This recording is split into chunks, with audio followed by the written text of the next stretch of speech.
धुरंधर 2 finally आ चुके theatres में। Already ये सारे बॉक्स ऑफिस रिकॉर्ड्स तोड़ रही है। लोगों को ये मूवी या तो पसंद आ रही है, तो कुछ का मानना है कि पार्ट 1 ज्यादा बेटर था, तो कुछ को तो ये लेजिट प्रोपेगेंडा लग रहा है।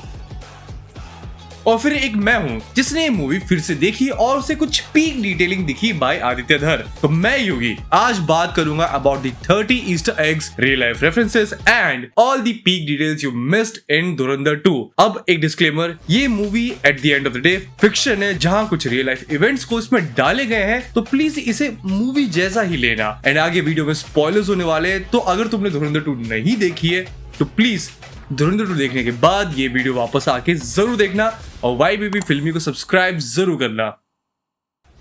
नंबर 1, फिल्म के चैप्टर 1 अ बर्न्ड मेमोरी में जब जसकीरत और पिंडा गन्स लेके आते हैं यूपी में गैंगस्टर आतिफ अहमद से अपनी बहन को MLA सुखविंदर सिंह के घर से बचाने के लिए, तो यहाँ पे जस्सी का दोस्त एक लाइन बोलता है, तुझे वर्दी में देखने का काफी मन था, जिसपे जसकीरत कहता है कि इस जन्म में परिवार जरूरी है, अगर वाहिगुरु जी की मर्जी रही तो अगले जन्म में देश को भी संभाल लूंगा। ना ये काफी अच्छा रेफरेंस था, क्योंकि जस्सी मिलिट्री ट्रेनिंग कर रहा था, लेकिन लैंड डिस्प्यूट की वजह से सबको खोने के बाद जस्सी क्रिमिनल बन गया और उसे फांसी की सजा मिल जाती है, जिसके वजह से वो अपने देश की सेवा नहीं कर पाता। लेकिन उसे अगला जन्म फिर से मिलता है बाय अजय सान्याल एज हमजा, जहां वो देश की सेवा कर पाता है। घायल हो इसीलिए घातक हो। नंबर 2, जसकर रामगढ़ कैनॉट में ट्रेनिंग कर रहा था एंड हेंस वो आराम से इतने सारे लोगों को मार देता है। लेकिन एक चीज मैंने नोटिस की कि जसकीरत हो या फिर हमजा, इन्होंने एक बार भी किसी भी औरत को गोली नहीं मारी, ना किसी औरत को हर्ट किया। I guess Jassi had morals. गरीब हूँ पर नाकामयाब नहीं। नंबर 3, जस्सी को फांसी की सजा मिल जाती है और उसे जब बंसल साहब और अजय सान्याल किडनैप कर लेते हैं, तो जसकीरत देश को वापस सर्व नहीं करना चाहता, क्योंकि उसे बिट्रे किया है इसी देश ने, और कहता है कि वो बस अब वाहिगुरु जी के पास जाके रोना चाहता है। जिसपे अजय सान्याल कहते हैं, सूरा सो पहचानिया जो लड़े दिन के हेत, पुरजा पुरजा कट मरे कबो ना छड्डे खेत। जो सीधा गुरु ग्रंथ साहिब से लिए गए लाइन से, जो गुरु गोविंद सिंह जी की बहादुरी पे बेस्ड है कि कैसे नो मैटर व्हाट उन्होंने अपना कर्तव्य नहीं छोड़ा। एंड यही लाइन सुन के जसकीरत सिंह रंगी का माइंड चेंज हो जाता है। घायल हूँ इसीलिए घातक हूँ। नंबर 4, जसकीरत को जब नया पाकिस्तानी पासपोर्ट मिलता है तो उस पे उसका डेट ऑफ बर्थ होता है 26/11/1979। अब 26/11 का रेफरेंस तो सबको पता है एंड मे बी इंडिकेशन है कि इंडिया खुद का 26/11 भेज रहा है। प्लस हमजा के इस डेट ऑफ बर्थ के दिन पाकिस्तानी इंटरनेशनल एयरलाइन की फ्लाइट सऊदी में क्रैश कर गई थी। Very dark. गाड़ी रोक। नंबर 5, चैप्टर 2 लूसीफर में SP चौधरी असलम और मेजर इकबाल बड़े साहब और रहमान डकैत के बीच राइवलरी के बारे में बात करते हैं। एंड हमने पहले ही प्रेडिक्ट कर दिया था कि बड़े साहब दाऊद इब्राहिम होने वाला था। अरे वाह। अब यहाँ जो स्टोरी SP चौधरी बताता है मेजर इकबाल को, वो रियल है, जहाँ दाऊद के आदमी एक 400 करोड़ की जमीन को रहमान के रिलेटिव से सिर्फ 12 करोड़ में खरीदने की कोशिश कर रही थी। रहमान ने दाऊद को जब कन्फ्रंट किया इस बात के लिए, तो दाऊद ने सीधा गाली दे दी रहमान को, जिसके बाद रहमान ने दाऊद के छोटे भाई नूर को किडनैप करके उसको एलिमिनेट कर दिया। Peak detailing. नंबर 6, हमें एक और इंसिडेंट देखने मिलता है यहाँ पे, जहाँ पे एक सिख फैमिली को फेक रूमर्स के वजह से मार दिया जाता है पाकिस्तान में, जस्ट बिकॉज जहूर मिस्त्री को उसकी दुकान चाहिए थी। और ये पाकिस्तान में काफी पॉपुलर रहा है, जहाँ नॉन मुस्लिम्स को काफी परेशान किया जाता था। एंड ऐसे काफी इंसिडेंट्स आए जहाँ पे अटैक्स, फोर्स्ड कन्वर्जन वगैरह देखने मिलते हैं। सबको खत्म कर दूंगा। नंबर 7, हमजा का एक और दोस्त है मूवी में जिसका नाम है रिजवान। रिजवान अरशद पप्पू के गैंग में था, लेकिन फिर वो उजैर बलूच की गैंग ज्वाइन कर लेता है। अब अगर हमने नोटिस किया होगा तो रिजवान एक्चुअली में एजेंट है, जो हमजा के साथ वहीं एकेडमी में ट्रेन हुआ था, और रिजवान और हमजा अलग अलग आए थे। लेकिन सवाल है कि ये पीछे जो बाकी सब खड़े वो कहाँ गए? शाहबेग लेन, सिंगू लेन। यहाँ हमें एक और डिटेलिंग देखने मिलती है, जहाँ उजैर बलोच रिजवान को एक गन हाथ में देता है, जो इनका तरीका है कहने का कि वेलकम टू द गैंग। और इसी सेम तरीके से हमजा को भी गन दी जाती जस्ट टू से वेलकम टू द गैंग। इनका ऑफर लेटर वाला कोई सीन नहीं है क्या? तू मेरी जगह होता तो क्या करता? नंबर 8, लियारी गैंग वॉर या फिर ऑपरेशन लियारी में देखने मिलता है एक बहुत ही फनी मोमेंट, जहां एक रिपोर्टर इस इंसिडेंट को बीच वॉर में रिपोर्ट करता है और उसे SP चौधरी असलम गाली दे देते हैं। अभी इंसिडेंट रियल इवेंट से उठाया गया है और इस रिपोर्टर को रियल लाइफ में एक्चुअली में उसी फुटेज में गाली भी पड़ती है। पीक डिटेलिंग बाय आदित्य धर। लो क्यों रहा है लाले? नंबर 9, जब SP चौधरी असलम एक भरे हुए एम्बुलेंस में से गुंडों को मार रहा होता है, तो बैकग्राउंड में जो म्यूजिक बज रहा होता है वो माइकल जैक्सन के बीट इट से मैच करता है।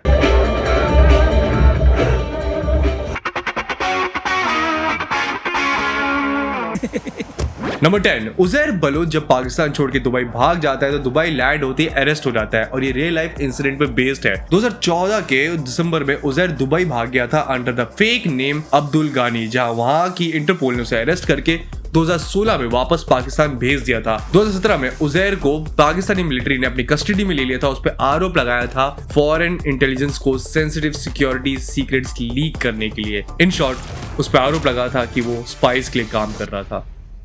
ठीक है फिर। नंबर 11, हमजा जब लियारी का किंग बन जाता है तो अपना शर्ट उतार के उसी चेयर में बैठता है जो लियारी के किंग की होती है और उसी चेयर पे रहमान डकैत भी बैठता था। लेकिन सवाल है कि भाई ने शर्ट क्यों उतारी? साइकोलॉजी में इसका 3 मीनिंग है, जिसमें से एक है कि हमजा के हाथ में आई हुई पावर हॉलो है और ये बस छल कपट से उसे मिला है। इनफैक्ट यहाँ हमें एक और चीज देखने मिलता है कि हमजा रहमान डकैत वाली सिगरेट पीना शुरू कर देता है क्योंकि अब वो रहमान की जगह पे आ चुका है। लेकिन एंड में हमजा इसी सिगरेट को फेंक देता है क्योंकि वो वापस जस किरत बन चुका है, क्योंकि वो अपनी सिख आइडेंटिटी वापस अपना लेता है एंड सिख कल्चर में सिगरेट पीना is frowned upon. Again peak detailing.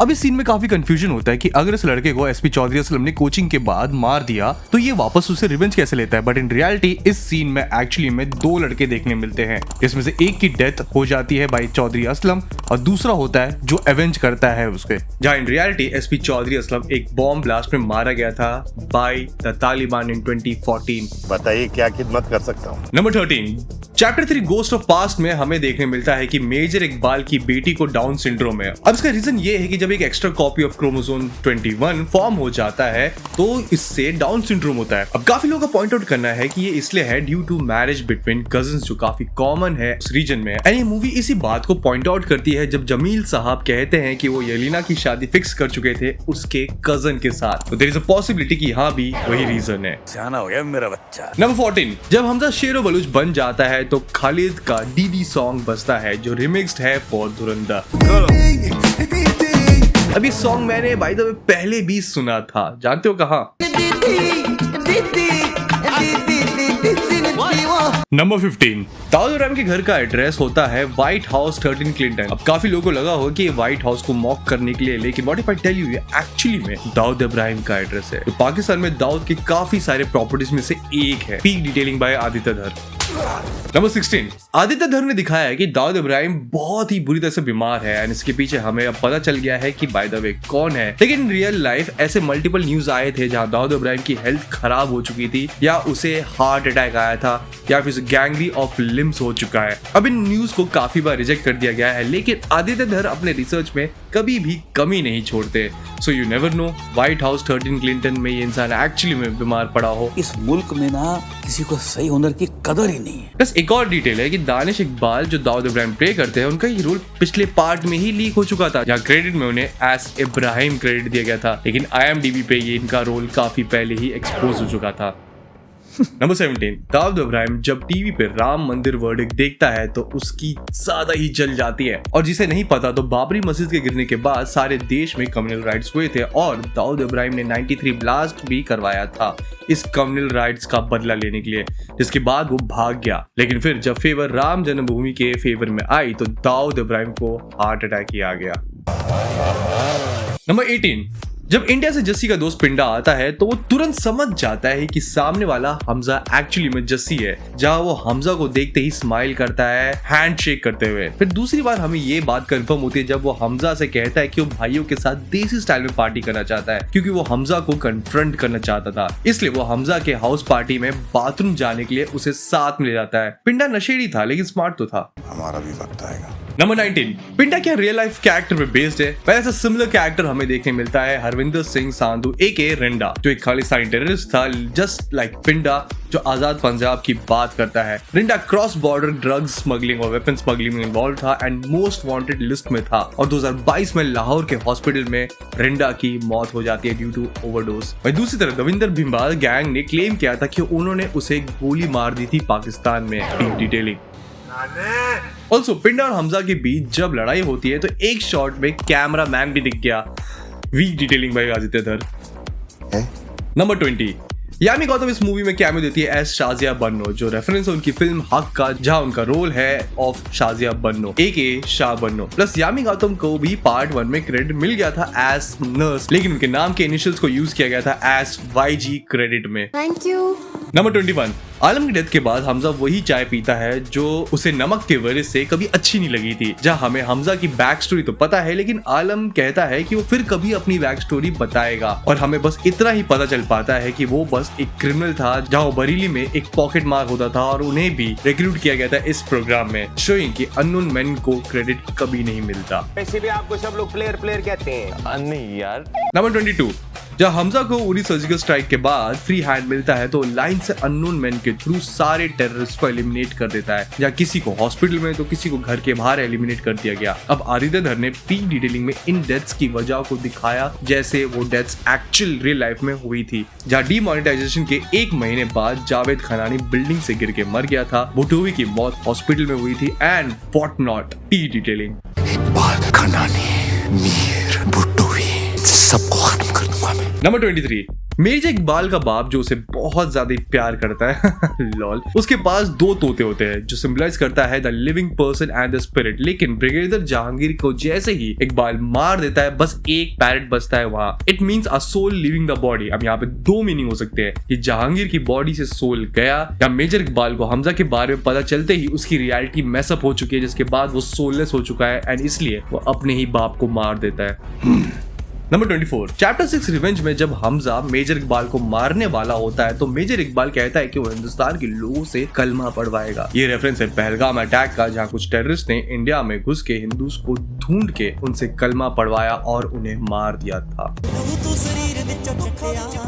Number 25, जिस ऑयल टैंकर पे इकबाल मरदा है उस पे एक डेट लिखा था, रिटर्न 9/2026। क्या आदित्य धर धुरंधर 3 टीज कर रहे हैं या अपने अगले प्रोजेक्ट को सितंबर 2026 में अनाउंस करने वाले हैं? पहले इसके लिए तो वेट ही करना पड़ेगा।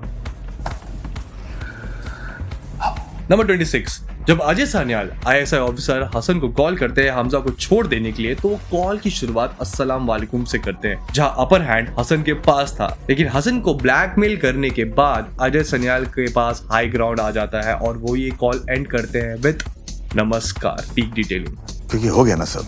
नंबर 27, अब धुरंधर हमें सबसे शॉकिंग रेवलेशन देता है कि जमील जमाली एक्चुअली में एक स्पाई है, वो भी इंडिया से, जो 45 साल पहले आए थे। और अगर हम इस टाइमलाइन को देखें तो वो 80s के वक्त आए थे under the Indira Gandhi government, जहाँ लेट 60s में रॉ फॉर्म हुआ था और शायद से वो फ्रेश बैच ऑफ स्पाइस थे। I mean he was the OG धुरंधर। जब तेरी अम्मी तेरी तशरीफ होती थी ना, तब से जमाने के फर्ज अदा कर रहा हूँ मैं। नंबर 28, जब हमजा प्राइवेट चार्टर्ड प्लेन में जाता है तो जमील की आंखों में आंसू होता है, क्योंकि जमील 45 साल पहले आए थे और वापस घर कभी नहीं जा सकते, लेकिन हमजा घर वापस जा सकता है, which made him emotional, showing the sacrifice they have to make. इस पूरी लयारी में मेरा खून बोलता है। नंबर 29, जसकरत जब अपनी सिख आइडेंटिटी अपनाता है तो ट्रेन में बैठ के अपने गांव निकल पड़ता है और उसी सीट पे बैठता है जहां वो जवानी में बैठा था जब वो अपनी बहन का बदला लेने जा रहा था, और उसे तब उसी टाइम की तरह एक बच्चा दिखता है सीट पे बैठे हुए। जब जसकरत यंग था तो उसकी जिंदगी बदलने जा रही थी और उसे नहीं पता था कि उसे फ्रीडम कब मिलेगा, और एंड में इस सीन को देख के जसकरत इमोशनल होता है क्योंकि उसे अब वो आजादी मिल गई है। कहाँ है आपका घर? नंबर 30, जसकरत अपने घर तो पहुंच जाता है, पर क्या वो अपने घर में गया? आई गेस नहीं, क्योंकि इसका जवाब हमें लास्ट लाइन बलिदान परमो धर्मा में मिलता है, जो आर्मी का एक स्लोगन है। जब जसकरत घर तो चला जाएगा, लेकिन उसके घर जाने के बाद दुनिया भर के सवालों के जवाब देना होगा जो उसके मिशन को एक्सपोज कर सकता है, इसलिए वो अपनी जिंदगी बलिदान कर देता है। घायल हो इसीलिए घातक हो। तो ये थे वो कुछ पीक डिटेलिंग जो मैंने धुरंधर पार्ट 2 में देखा। इसमें से कौन से रेफरेंस तुम्हें समझ आए और कौन से मैंने मिस कर दिए और कौन से वेल पॉइंटलेस थे, वेल कमेंट सेक्शन में जरूर बताना। और तुम्हें धुरंधर 2 कैसे लगी, वेल अपना ओपिनियन मुझे कमेंट सेक्शन में जरूर बताना। तुम नेक्स्ट टॉपिक इस चैनल पे कौन सा चाहते हो, वेल वो भी मुझे कमेंट सेक्शन में जरूर बताना। एंड YBB फिल्मी पे नए हो इस चैनल को सब्सक्राइब जरूर कर लेना, एंड वीडियो पसंद आई तो जरूर लाइक कर लेना और हमारे सोशल मीडिया हैंडल्स को भी जरूर फॉलो कर लेना। हम ऐसे मिलते हैं अगली वीडियो में, तब तक के लिए ओके बाय। वीडियो देखी ना अब like to subscribe, like to subscribe, huh? Like to subscribe, like to subscribe.